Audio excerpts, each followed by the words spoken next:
आज आपण पारंपरिक असे जिभेची चव वाढवणारे टिफिनमध्ये देण्यासाठी, प्रवासामध्ये नेण्यासाठी तसेच जेवणासाठी बनवू शकाल असे उन्हाळ्यामध्ये महाग भाजीला साधा सोपा पर्याय म्हणजेच घरातील उपलब्ध चणा डाळीपासून वाटलेल्या डाळीचे खमंग असे पिठले आज आपण बनवणार आहोत। रेसिपी तुमच्याबरोबर नेहमीप्रमाणेच भरपूर टिप्स शेअर केलेली आहे। त्यासाठी ही रेसिपी शेवटपर्यंत जरूर पहा। रेसिपी आवडल्या चॅनेलला लाईक, शेअर, सबस्क्राईब, कमेंट करा। तसेच ही रेसिपी जास्तीत जास्त तुमच्या मित्रमैत्रिणींमध्ये, नातेवाईकांमध्ये शेअर करा। अधिक वेळ न घालवता रेसिपीला सुरुवात करूयात। नमस्कार, मी संध्याच रेसिपीमध्ये आपल्या सर्वांचं खूप खूप मनापासून स्वागत करते। सर्वात प्रथम वाटलेल्या डाळीचे पिठले बनवण्यासाठी इथे मी या वाटीने मोजून 1 वाटी चणा डाळ म्हणजेच हरभरा डाळ रात्रभर पाण्यामध्ये भिजत ठेवली होती।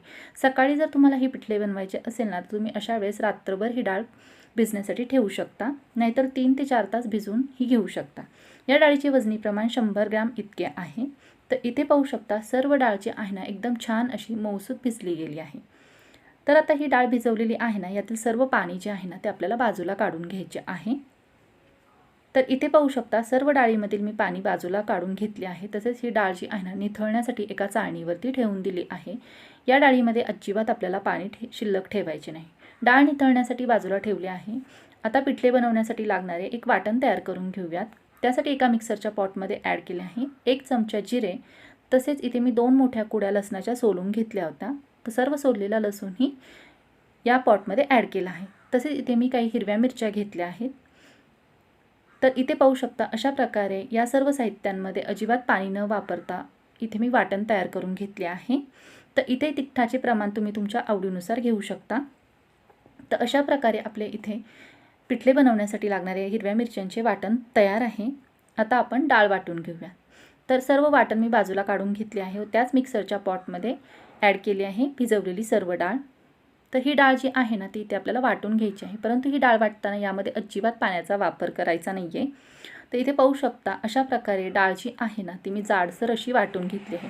डाळ वाटताना आपल्याला जास्त बारीकही वाटायची नाही, जाडसर अशीच वाटून घ्यायची आहे। तर आपला जो रवा असतो ना जाड, इतपत प्रमाणामध्ये इथे मी ही डाळ वाटून घेतली आहे। डाळ जर जास्त प्रमाणात असेल ना तर थोडी थोडी करून वाटून घ्यायची। तर इथे मी सर्व डाळ जी आहे ना ती रवाळ अशी वाटून घेतलेली आहे। तर अशा प्रकारे आपली सर्व डाळ जी आहे ना वाटून तयार आहे। आता आपण पिठले बनवून घेऊयात। त्यासाठी इथे मी गॅस चालू करून कढई गरम करण्यास ठेवली होती। कढई गरम झालेली आहे। यामध्ये ॲड करत आहे 2 छोटी पळी तेल।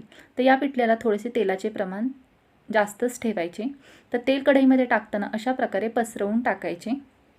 तर तेल इथे गरम झालेले आहे। गॅसची फ्लेम जी आहे तिथे मी लो ठेवलेली आहे।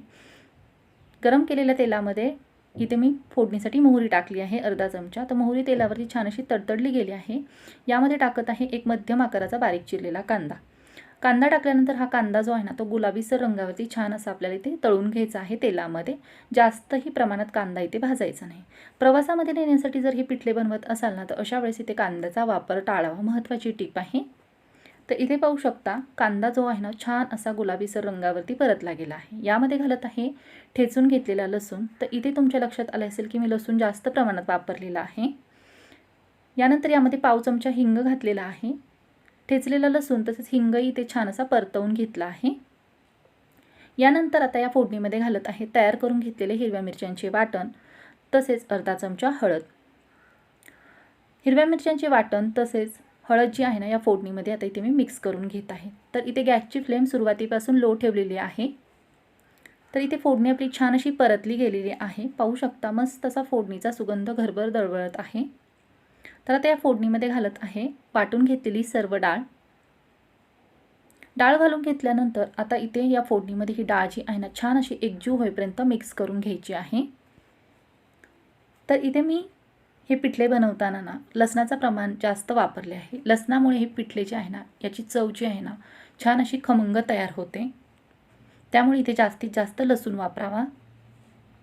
तर सर्व पिठले जे आहे ना फोडणीमध्ये छान असे एकजीव होईपर्यंत इथे मी मिक्स करून घेतले आहे। सर्व पिठले व्यवस्थित असे मिक्स करून घेतल्यानंतर आता यामध्ये मी घालत आहे चवीनुसार मीठ, तसेच बारीक चिरलेली कोथिंबीर।